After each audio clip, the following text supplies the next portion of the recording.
सबसे पहले बात, समुद्रगुप्त के बारे में जानकारी कहाँ से मिली? तो समुद्रगुप्त के बारे में जानकारी मिली, एक अभिलेख बनाया गया था, किसके द्वारा? उसके दरबारी कवि जिसका नाम क्या था? हरिसेन।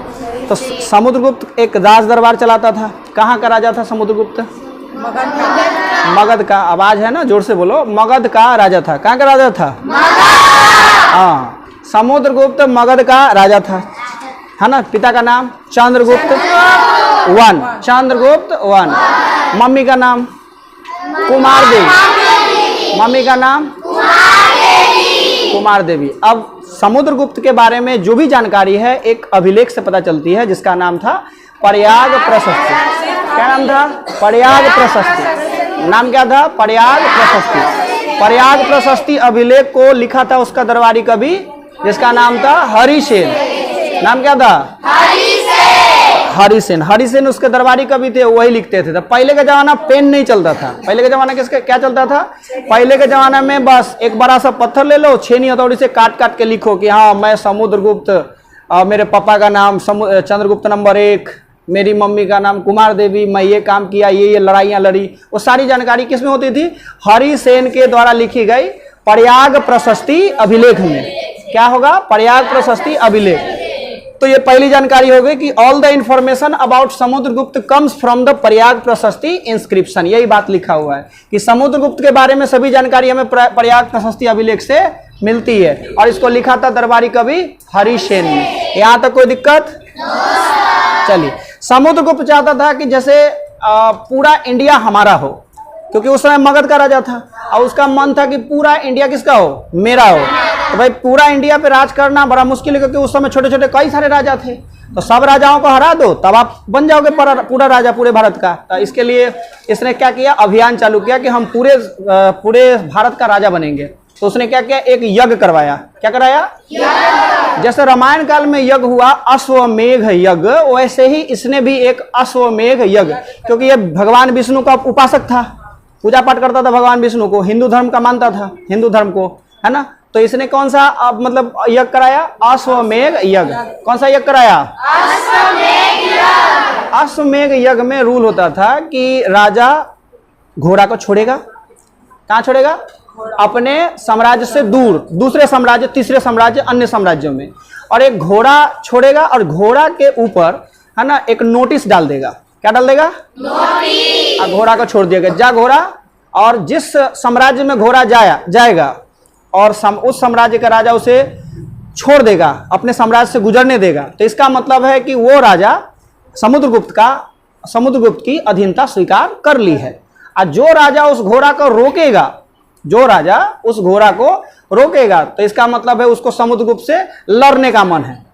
बैल मुझे मार। जो समुद्रगुप्त तो बलशाली राजा था, तो लड़ने का मन था। किससे लड़ने का मन था? समुद्रगुप्त से, कि हम नहीं देंगे, हम अपना साम्राज्य, हम तुम्हारे अंडर में नहीं आएंगे। तो ठीक है, नहीं आएगा तो लड़ लो। तो लड़ाई चालू हुआ, यानी समुद्रगुप्त और जो घोड़ा रोका अश्वमेघ का, उनके बीच लड़ाइयां चालू होगी। तो इस प्रकार से नॉर्थ इंडिया के 9 राजा और साउथ इंडिया के 12 राजाओं से लड़ाइयां चालू हो गई। और उस सभी लड़ाइयों में बड़ी ही इत्तेफाक की बात कि सब में जीत किसकी हुई? समुद्रगुप्त की। पूरा 21 साम्राज्य किसका हो गया? समुद्रगुप्त। लगभग भारत किसका हो गया? समुद्रगुप्त को। इसलिए समुद्रगुप्त को क्या कहा जाने लगा? धरणीबद्ध। क्या कहा जाने लगा? धरणीबद्ध। तो समुद्रगुप्त का एक नया नाम क्या हो गया? धरणीबद्ध। नया नाम क्या हो गया? धरणीबद्ध। समुद्रगुप्त का नया नाम धरणीबद्ध। इसको ना समुद्रगुप्त को वीणा बजाने का भी बड़ा शौक था। क्या बजाने का शौक था? वीणा बजाने का बहुत शौक था, इसलिए, है ना, उसको वीणा बजाने का शौक था, यानी कि बड़ा ही अच्छा म्यूजिशियन बना था। इसके बारे में पता चला एक सिक्का से। ये मतलब वीणा बजाने का शौक था, इसके बारे में जानकारी हम लोग ऐसे कैसे कहते हैं, मुंह उठा के थोड़ी बोल सकते हैं। तो इसका पता चला किससे? एक सिक्का से। एक सिक्का में देखा गया कि एक सिक्के के अंदर छाप थी वीणा बजाते हुए। तो ये अनुमान लगाया गया कि हो सकता है कि समुद्रगुप्त को वीणा बजाने का शौक था। किसका शौक था? वीणा बजाने का। ठीक है। इसका एक और नाम था, समुद्रगुप्त का एक और नाम था, क्योंकि कविता बहुत सारा लिखता था, तो एक नाम और भी रखा गया, कविराज। एक और नाम क्या था? कविराज। कई नाम हो गया। एक नाम हो गया कविराज, एक नाम हो गया धरणीबद्ध। धरणीबद्ध इसलिए क्योंकि उस समय बहुत सारे राजाओं को हराया था, लगभग पूरा धरती जीत लिया था। एक तरह से समझो कि भारत की धरती को जीत लिया था। तो धरणीबद्ध। और एक नाम क्या था? एक नाम और क्या था? कविराज। तो कविता लिखने का भी शौक था। क्या था? कविता लिखने का शौक।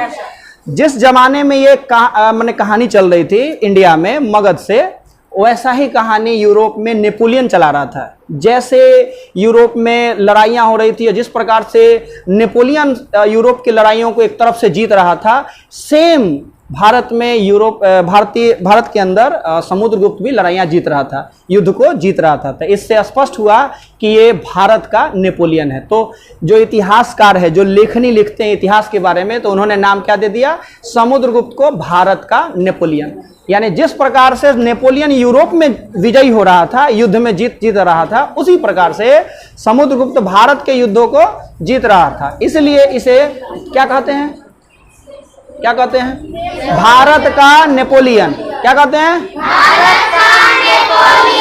भारत का नेपोलियन। इसके अलावा समुद्रगुप्त का एक और नाम है लिच्छवी दोहित्र। क्या नाम है? लिच्छवी दोहित्र। एक और नाम क्या है? लिच्छवी दोहित्र। बैठ जा। लिच्छवी दोहित्र। एक और नाम क्या है? लिच्छवी दोहित्र। लिच्छवी दोहित्र क्यों कहते हैं? क्योंकि इसकी मम्मी कुमार देवी लिच्छवी राजकुमारी थी, लिच्छवी के राजा की बेटी थी। अब बताओ, आप लोग अपने मम्मी के पास जाते हो, अपने मम्मी के घर यानी ननिहाल हुआ, नानी के यहाँ जाते हो, तो आप सबको क्या कहा था? तुम लड़का हो तो नाती और लड़की हो तो नतनी, ये ना कहते हैं? तो समुद्रगुप्त भी अपने ननिहाल जाएगा तो क्या कहलाएगा? नाती। समुद्रगुप्त लड़का है तो नाती, तो नाती को ही दोहित्र कहते हैं। इसलिए समुद्रगुप्त को लिच्छवी का दोहित्र कहा जाता है। क्या कहा जाता है? अब रिवाइज कीजिए, समुद्रगुप्त के कई नाम हुआ। पहला नाम, सबसे पहला नाम समुद्रगुप्त का धरणीबद्ध। क्या नाम है? पहला नाम धरणी, पहला नाम। दूसरा भारत का नेपोलियन, भारत का। तीसरा कविराज, कविता लिखने का शौक था, कविराज। चौथा लिच्छवी दोहित्र, लिच्छवी का नाती, लिच्छवी दोहित्र, लिच्छवी का नाती।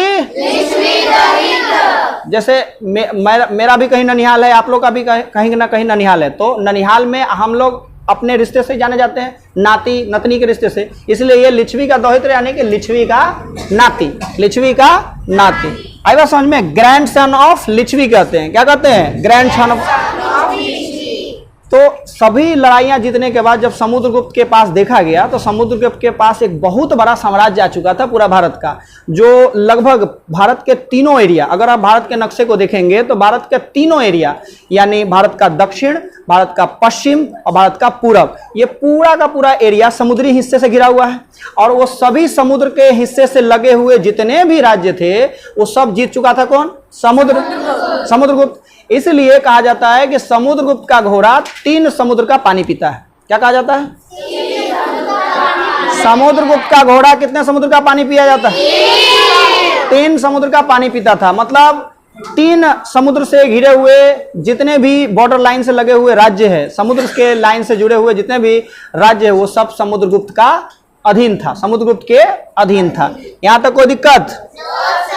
अब कहानी आगे बढ़ते। समुद्रगुप्त के बारे में और भी कहानी है कि इसकी भी शादी हुई। भाई सबकी शादी होती है, इसकी भी शादी हुई। इसकी शादी हुई और इसकी शादी से, है ना, आपके बुक में शादी हुई है, बस कौन किससे हुई है इसके चर्चा नहीं है, तो बस हम उतना ही पढ़ते हैं क्योंकि आप बड़े क्लास थोड़ी पढ़े, 6-7 में तो इतना ही जानकारी चाहिए।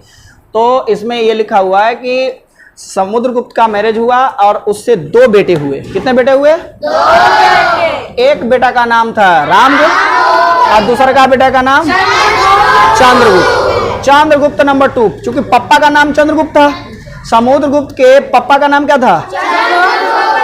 तो अपना बेटवा का भी नाम क्या रख दिया? अब चूंकि चंद्रगुप्त मैच कर जाएगा, वो पापा भी चंद्रगुप्त, बेटा भी चंद्रगुप्त, कंफ्यूजन हो जाएगा ना। तो पापा हो गया चंद्रगुप्त नंबर 1, अब बेटा हो गया चंद्रगुप्त नंबर 2, एक बेटा था रामगुप्त। रामगुप्त बोका टाइप का लड़का था। रामगुप्त कैसा था? बोका, मतलब बेकार, मूर्ख था। और दूसरा जो चंद्रगुप्त नंबर 2 बहुत ही शक्तिशाली था। इसके बारे में कहानी हम अगले दिन पढ़ेंगे। समझ आई बात? यहां तक रहने देते हैं, इसके आगे कहानी नेक्स्ट डे पढ़ते हैं। कोई दिक्कत?